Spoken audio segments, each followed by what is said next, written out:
శుభోదయం. నా పేరు చైత్ర. నా పేరు జయంతి. మేము వాయుగృహం నుంచి. ఈరోజు మనం అక్షరమాల ద్వారా రామాయణాన్ని తెలుసుకుందాం. అయోధ్య దశరథ మహారాజు పాలించిన నగరంలో రాముడు పుట్టాడు. ఆ ఆలయం లేదా ఆశ్రమం విశ్వామిత్రుని ఆశ్రమానికి వెళ్ళి రాముడు రాక్షస సంహారం చేశాడు. ఈ ఇక్ష్వాకు వంశం రాముడు గొప్ప ఇక్ష్వాకు వంశంలో జన్మించాడు. ఈ ఈశ్వరుడు శివధనుస్సును విరిచి సీతను వివాహం చేసుకున్నాడు. ఉంగరం సీత అన్వేషణంలో రాముడు హనుమంతునికి తన ఉంగరాన్ని ఇచ్చాడు.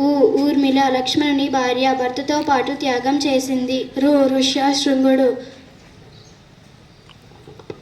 పుత్ర కామేక్షి యాగం చేయించిన మహర్షి. ఎంతటి వాడైనా అన్యాయం వైపు నిలబడితే రావుని వలె మట్టి కొట్టుకుపోతాడు. ఏకపతిని వృత్తుడు రాముడు తన జీవితమంతా సీతకు మాత్రమే భర్తగా ఉన్నాడు. ఐకమత్యం రాముడు సుగ్రీవుడు హనుమంతుల ఐకమత్యంతో వానర సైన్యం ఏర్పడింది. రాముడు లంకలో సీత అడవిలో ఒంటరిగా కష్టాలు అనుభవించారు. ఓటమి రావణుని అహంకారాన్ని రాముడు ఓడించాడు. ఔదార్యం విభీషణునికి లంక రాజ్యాన్ని అప్పగించడం రాముని ఔదార్యం.